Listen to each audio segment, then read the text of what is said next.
All right, good morning, friends. Thanks, Anissa. I'm Samantha Roller, Senior Anti-Hunger Specialist here at the Food Group. Pleased to be with you all this morning.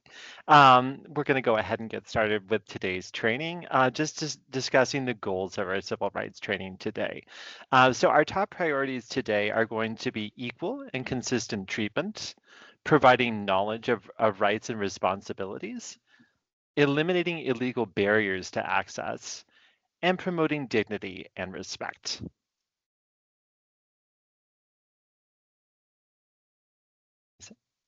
So, as TEFAP programs for many of you, the Food and Nutrition Service instruction is applicable to all programs and activities that receive federal financial assistance, whether those programs and activities are federally funded in whole or not. So as many of you being TEFAP providers and or CSFP commodities, you fall under this federal instruction group. Perfect. All right. And who needs to take civil rights training? So any new employees or volunteers, particularly those who are partner or client facing, need to take this training. And then also your existing employee and volunteer base also need to take this training. And then also document their participation in that training. And as Anissa mentioned, there's a form in the chat which you can use to register your participation.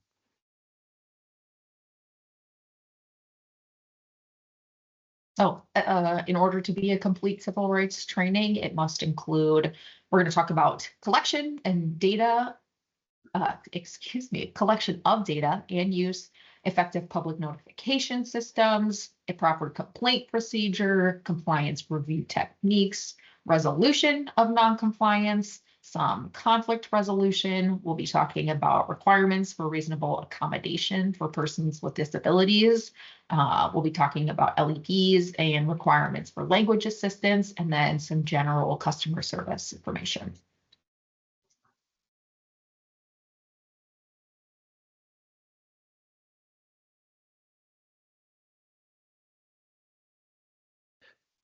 Anissa, could you please return control of the presentation to me? Thank you.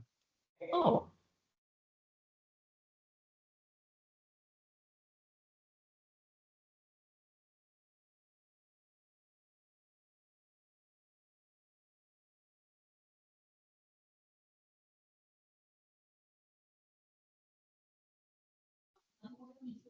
Or if you're able to advance the slide, that would work as well.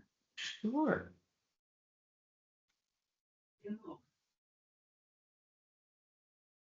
All right, so discussing equal access to services. So this is a core component of TEFAP civil rights requirements. And so TEFAP providers have to guarantee the same level of a service for all participants, regardless of their address, language limitations, disability, race, color, national origin, religion, sex, age, citizenship status, marital status, sexual orientation, gender identity, familial status, receipt of public assistance, or membership in a local human rights commission.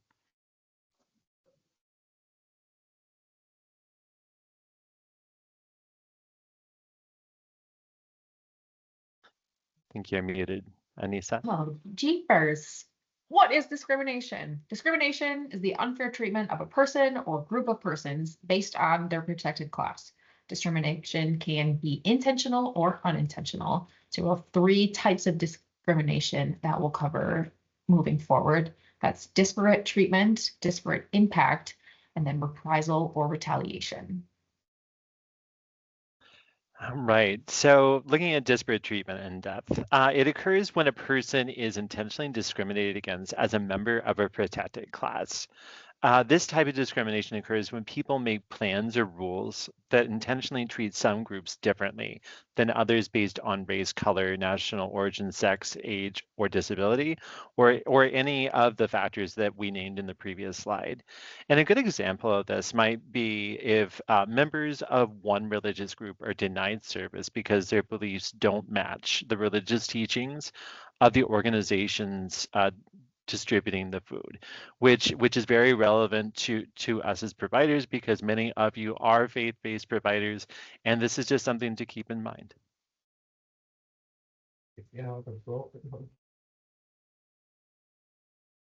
Seeing a couple notes in the chat are, hopefully folks are seeing slides.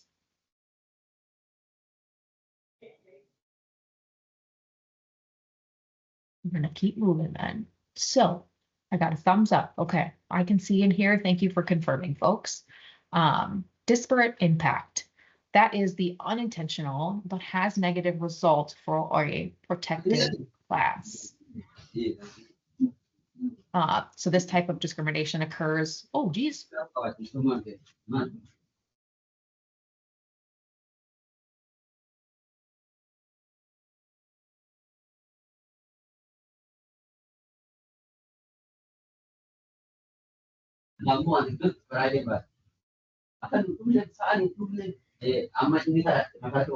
Just one moment, friends. Let's see if we can get this presentation back up, please.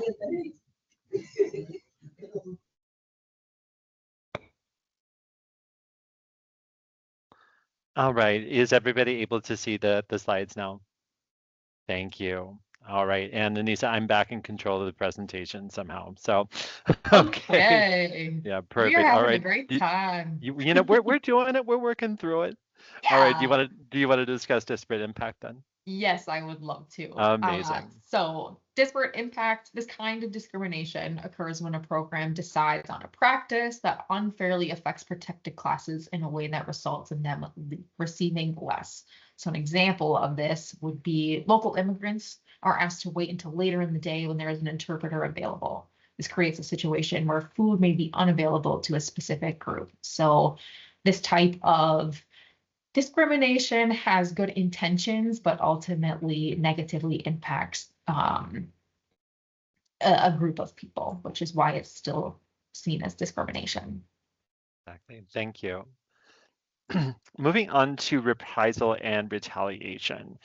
This is an intentional act against somebody or their family because of prior civil rights activities.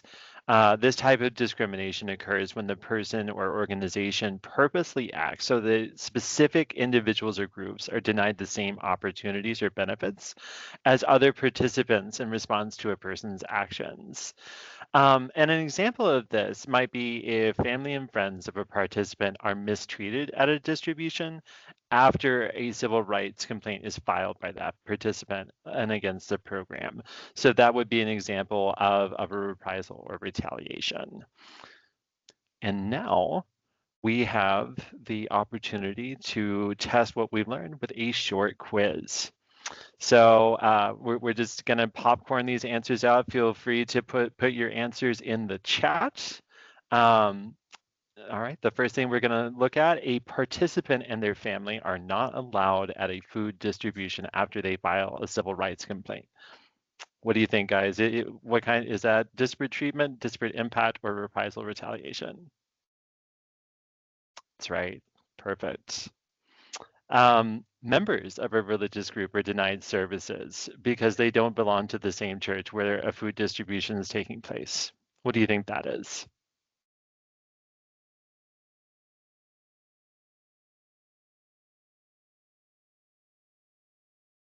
Perfect. Disparate treatment, absolutely. And then finally, only allowing men at a distribution. Again, that's going to be disparate treatment because that is discrimination on the basis of sex or gender. All right, great job, everybody. Nisa, you want to tackle the true and false?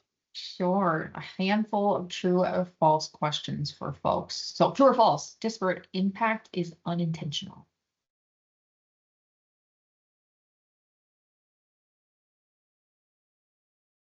That's right. True. Awesome. Yep. True or false, staff and volunteers only need to take civil rights training once. Some false come in correct. Once a year, but that's more than once. over the course of your time working in hunger relief. And then lastly here, reprisal/retaliation can be against an individual or their family. And I'm seeing true in the chat. Folks are getting it. Y'all have done this a few times. All right, great job, everybody. Protected classes under TEFAP include which of the following? So A, B, or C. There's going to be two of these that have things that are not included in protected classes.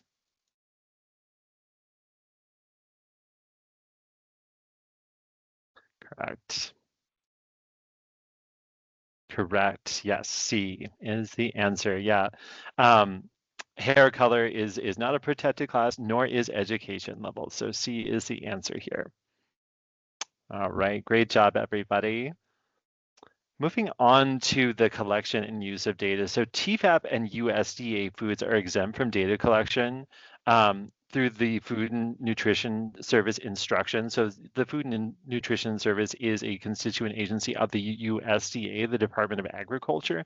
And so for many programs operated through this agency, there is a data collection requirement that does include demographic data, which includes, race and ethnicity. And so TEFAP is expressly excluded from this requirement. So TEFAP and USDA foods are exempt from this data collection requirement. So just want to make that clear to everybody. Nisa? All right, so the data privacy or you might know it as the Tennyson warning. This is a TEFAP required posting and should be conspicuously displayed in food distribution areas and legible to participants.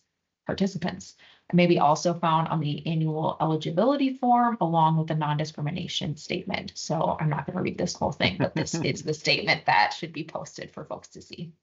Yeah, should be familiar to folks. So, all right. So discussing public notification. So TEFAP providers have a duty to do public notifications of their service. And one of the main requirements there is program availability. And so that means posting the location, the hours of distribution, the contact information for the agency, and again, the USDA non-discrimination statement, which we're going to touch upon in a moment. These are the things that we really need to convey to partners. And so you could do to participants, I'm sorry. Program partners can put this information out in the world on their website, social media, in recorded phone messages, in postings like at the distribution site or around the community. So those are all ways to do program availability notification.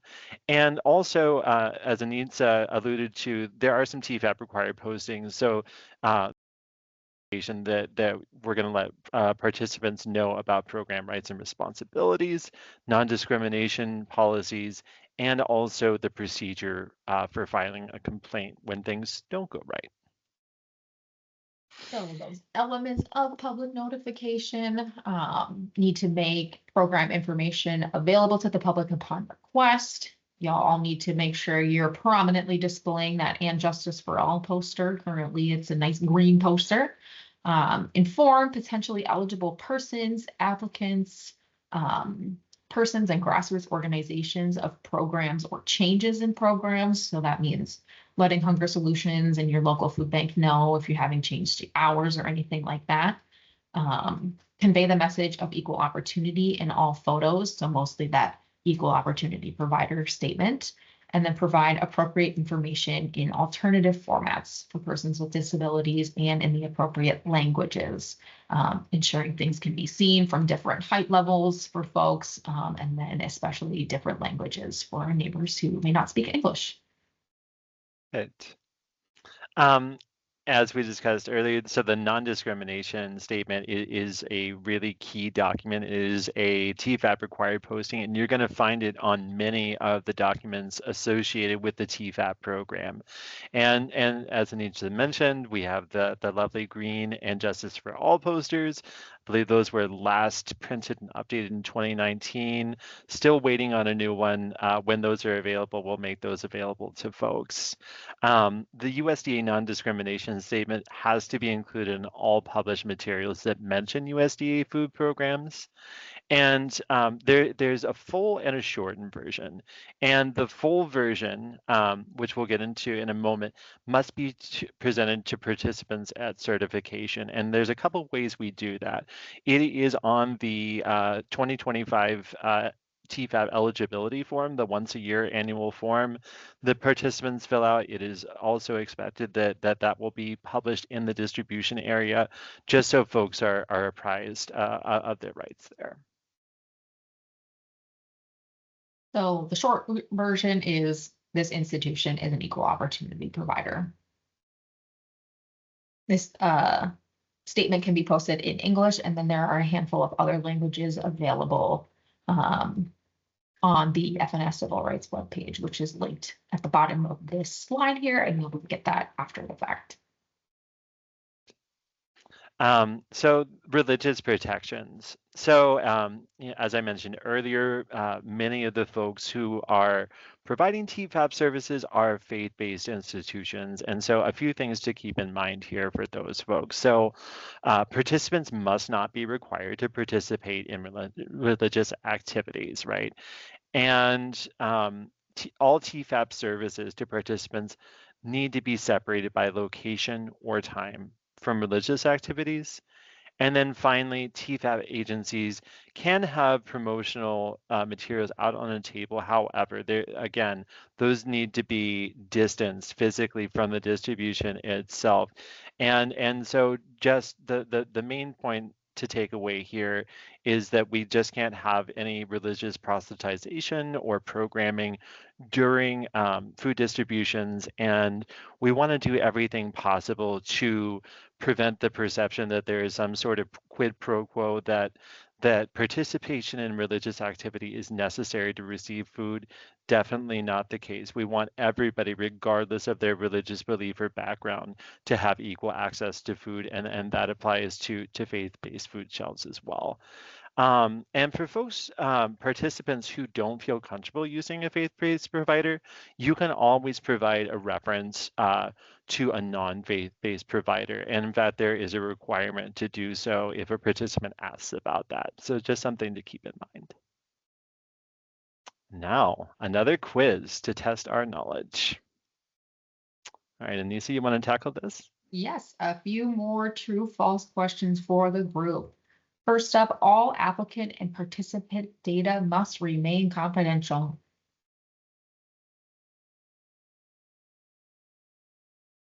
%100% true. Next, outreach material needs to include the full version of the non-discrimination statement.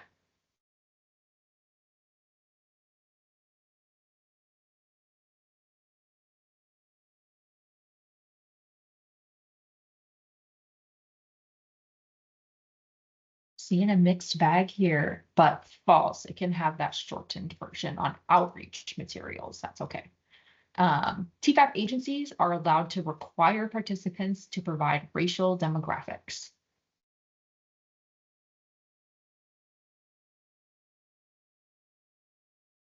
False, false, false. Good job, folks. Moving on, an agency must only provide notification about food distributions to existing participants.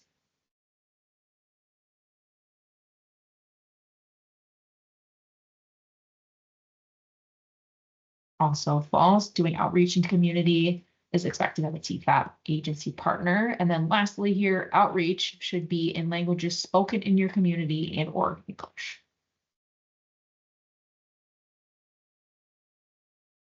And I'm seeing true. All right, great job, everybody. All right, so moving on to discuss how we make discrimination complaints. So complaints are accepted by the USDA, the Department of Agriculture, and they have to be filed within 180 days of the alleged act of discrimination. So it is time sensitive. Complaints may be written, verbal, or anonymous. And confidentiality is extremely important and must be maintained throughout the process. State agencies or subrecipient agencies can develop their own complaint forms to supplement others. And then also a civil rights complaint log should be maintained by the states and then also the subrecipient agency. Civil rights complaints should include a name, address, and telephone number of the complainant, the location and name of the organization or office, the nature of the incident or action, the names, titles, and business addresses of persons who may have knowledge of the discriminatory action, as well as dates during which the alleged discriminatory actions occurred, and then the basis for the alleged discrimination. Absolutely. And then the process for actually filing a complaint. So if a participant wanted to raise awareness of discrimination at a food shelf or distribution, they can do so via the online program discrimination complaint portal that is on the USDA website. They can also do it by form. And so there is a PDF complaint form that you can download that can be emailed or it can be snail mailed in. Um, or it can be sent by letter, as I alluded to just now, and or emailed. So a few options for getting those complaints noted. Now, accommodating everyone, some expectations for programs. TEFAP agencies must provide the same level of service to applicants and participants, even if that comes in an alternative way. So that can include a proxy, telephone interviews to collect information during intake, sign language interpreters, reader services, or really any kind of alternative arrangement to ensure service for a neighbor. Yeah. And so moving to disability access, how do we define disability? That is a person who has a physical or mental impairment which substantially limits one or more major life activities, has a record of such impairment, or is regarded as having such an impairment.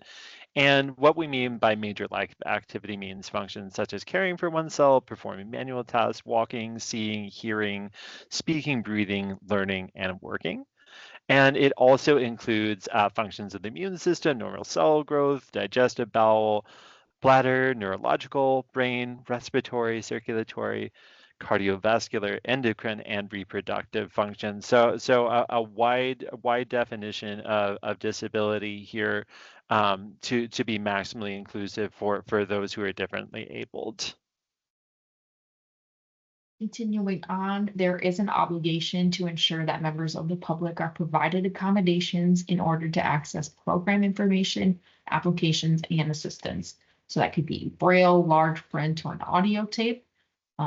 Providing qualified sign language interpreters for persons with hearing disabilities may be necessary to effectively communicate with those applicants and participants. And we need to be ensuring that programs have accessibility features in place for their buildings for anyone who is wheelchair bound or has mobility disabilities. Yeah, and all TPAP providers are required to have an ADA plan on file. So mandated by the Americans with Disabilities Act, the ADA form is a TFAP required posting, and like our other required postings, need to be posted in plain view of the participants. As with other TFAP documentation, it does contain the USDA non-discrimination statement as a part of the document. And providers who are expected to provide alternate means to individuals whose disabilities or physical limitations hinder participation.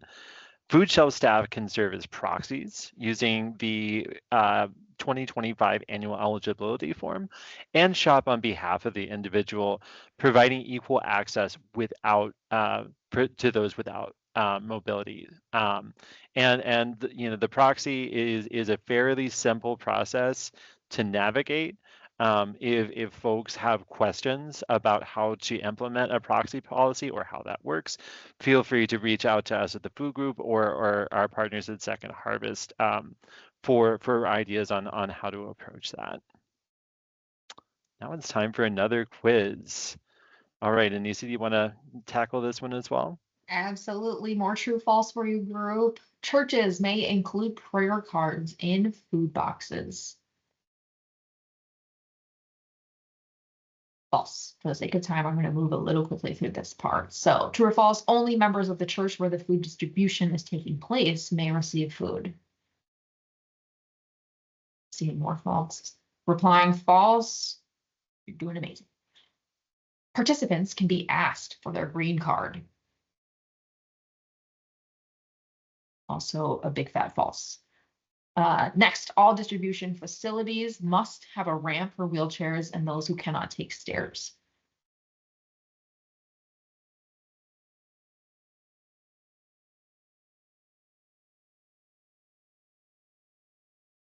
True, true, true. Best practice is to have that ramp. If for whatever reason it's impossible for your space, having some kind of, yep, Jess, you got it. Need to have a plan in place to serve those neighbors.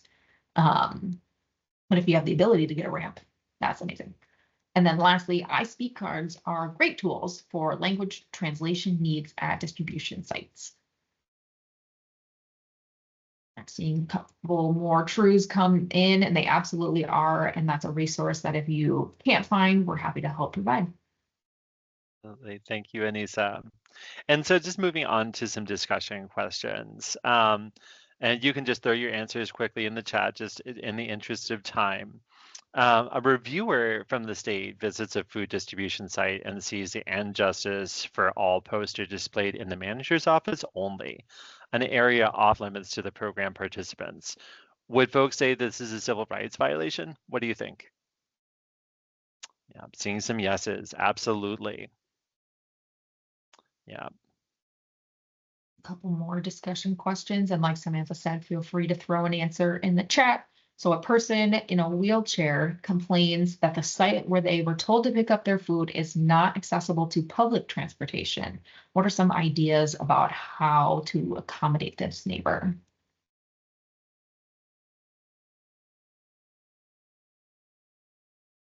Proxies, I'm seeing deliver to folks, all really great ideas. And then the second is a person tries to speak with a volunteer at a distribution site in their primary language, and the volunteer can only understand English.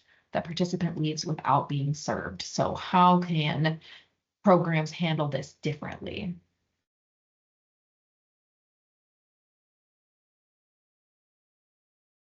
Yeah. Google Translate, yep, a great first thing to use, have other volunteers present. Right, some great plans in place. So we'll keep moving on. Absolutely. All right, talking about limited English proficiency.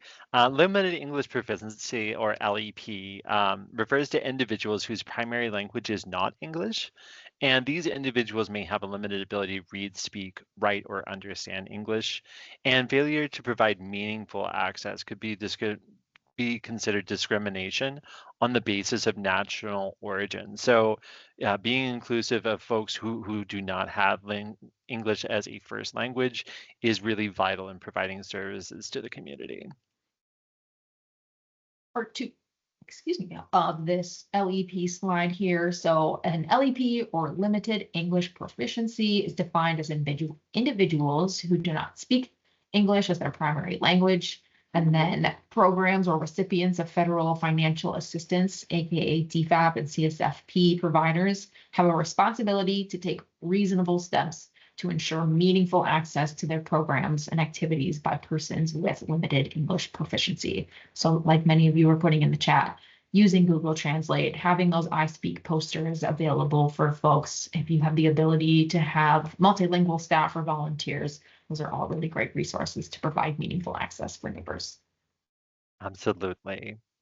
And what do we mean by meaningful access? Meaningful access is accomplished by providing reasonable, timely, appropriate, competent and qualified, accurate, and effective language services to individuals with limited English proficiency when accessing recipient programs and activities.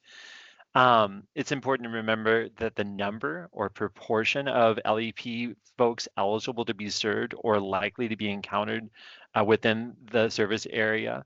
So just taking stock of who your people are, who the folks in your program, who they are in terms of their first language, taking that into consideration, the frequency with which LEP individuals come into contact with the program should also be taken into consideration, the nature and importance of the program or the service, and then finally, the resources available to the recipient and the cost. So considering all those factors when we're talking about meaningful access.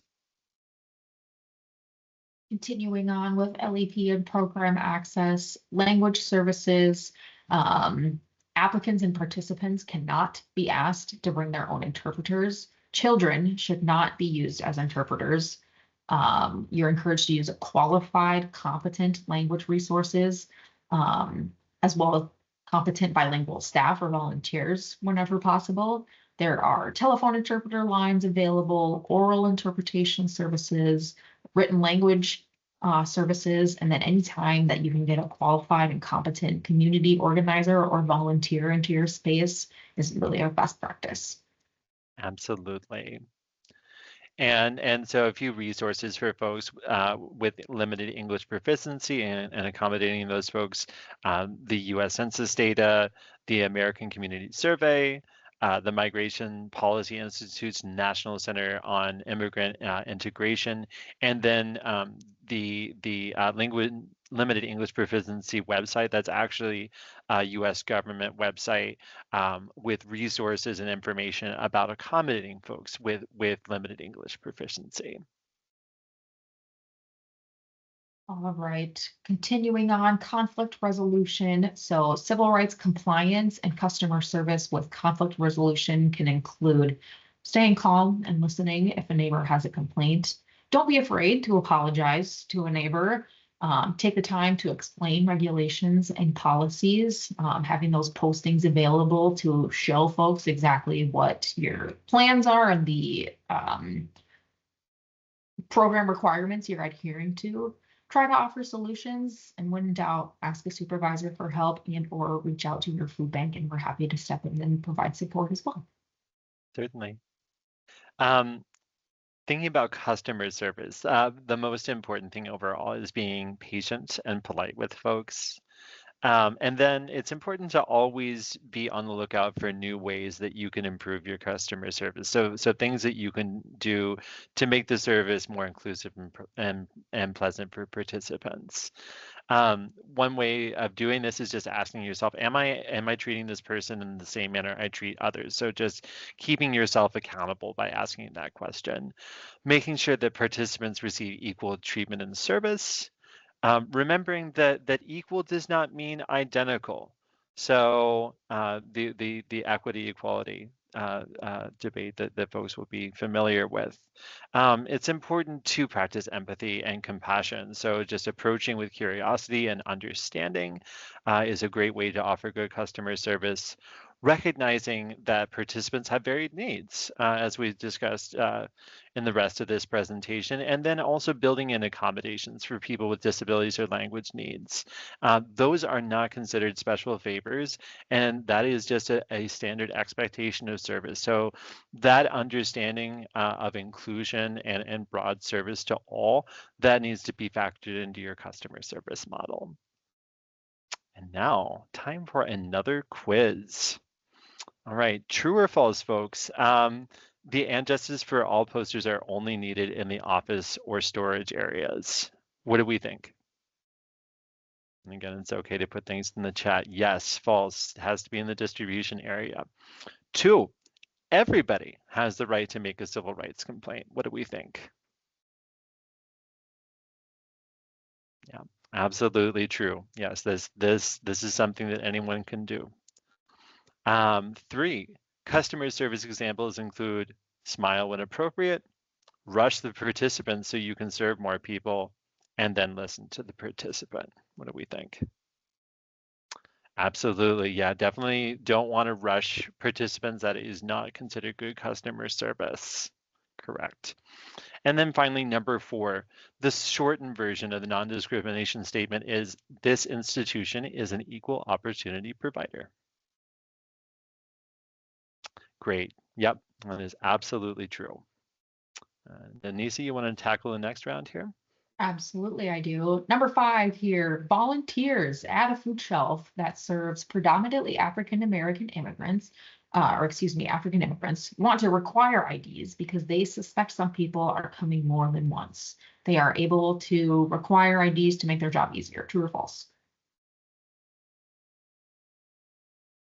False. Number 6, neighboring food shelves want to share info about participants they have in common. They want to add an info release section to the TEFAP eligibility form. This is allowed. Carla, just no. Exactly, that is a false. Number 7 here, civil rights complaints can be written or verbal. Some truths come in, that is correct. And then lastly here, number 8, a group from the bank is entering today's distribution. Group members are helping put boxes in participants' cars. They do not need civil rights training. True or false?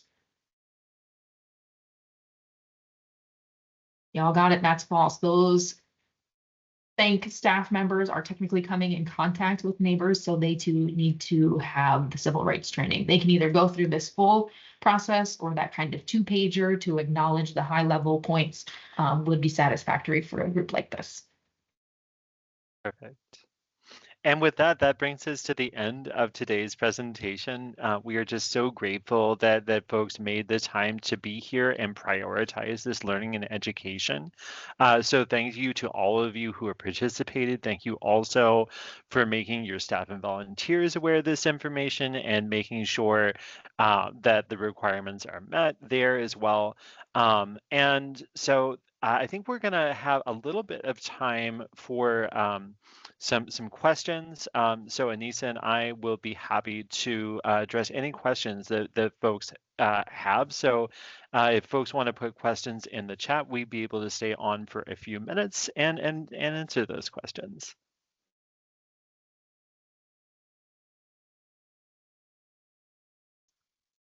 Second harvest that had like a quick synopsis of this.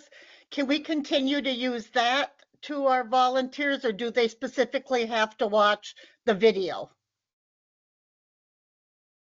Yes, so I think Susie, you're the one asking the question. You as kind of a leader in your org, now that you've taken the full training for other volunteers, that 2-page document is satisfactory for them to complete the civil rights training. Thank you. Will you be updating that, or is what we have still current? That's still current. Yep. Thank you.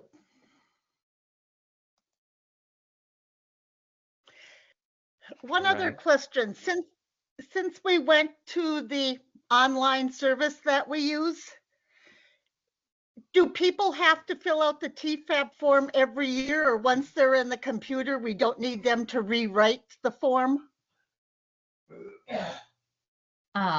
Still, once they're in the computer, they need to essentially like refresh their membership every year is what I would call it. So they still need to acknowledge the current TEFAP form. So that'll be coming out here from the USDA in a couple of weeks now. Okay, so we still have to have them sign that. We can't do it verbally going through the computer?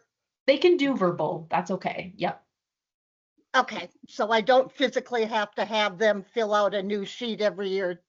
Correct. Yep. They can look at the current eligibility form and just tell you, yep, I still qualify under those parameters, and that's okay. And that's what we were doing. Thank you. Perfect. Perfect. Yes, Anita, oh, sorry. I'm seeing some folks in the chat requesting that we put the link back in the chat for the participation form. Would you mind throwing that out there for folks? absolutely. And we'll send that. And it sounds like I had a couple team members test the form, and folks are not getting their certificate after the fact. So I will edit that and ensure that folks who've attended will get their certificate to show that you were here. So we will send the slides, the recording, the training confirmation, as well as the 2-page document in a follow-up email. We'll be receiving all of these lovely materials.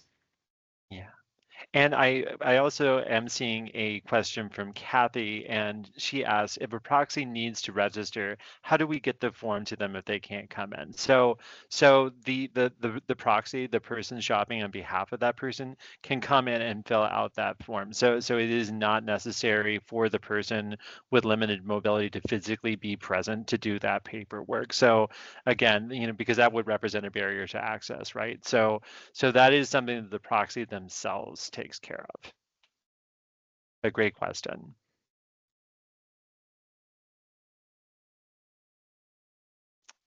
Right. All right. Any other questions from folks before we close down for the day? Hi, my name is Ganga uh, from the Brian Quail Community Center. Hi, Ganga. Question is how about the intake form that we put into the directly in the system, and a lot of several times um, when we apply grant or reporting, they asking you know asking for the data like color or demographic report thing. That is how we collect. So you're saying that you use the annual eligibility form to collect that information? Is that what you're saying, Ganga? Yeah, Yes. absolutely. And that's what you should be doing. Yeah. And so just making sure that each participant fills that out at least once per year. And that is the TEFAP program requirement there. Now, and as long as you're keeping the data internally, you can keep that in on record if you want, particularly for doing month-end TEFAP stats reporting. You can keep a spreadsheet with that kind of information. The thing that we do want to avoid is one sharing and thus like violating the data privacy rights of our participants, and then also including non-essential or optional personally identifiable personal information with that data. So staying away from both of those things is best practice here. That Absolutely. is, could we do directly to our system without the hard paper to So electronically? So the eligibility form is a requirement no matter what. So we're going to have to do that on an annual basis for every participant. Now you can use that to feed into your internal system. So whatever you use to keep track of your monthly numbers, that's perfectly fine.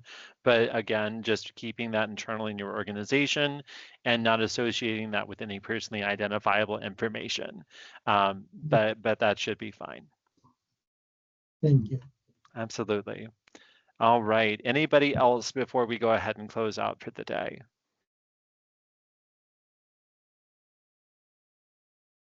Okay, friends. Well, it has been a joy to be with you all. Thank you for learning it with us this morning. And as I mentioned before, feel free to reach out to your food bank representatives at Second Harvest Heartland or the food group to follow up with any questions.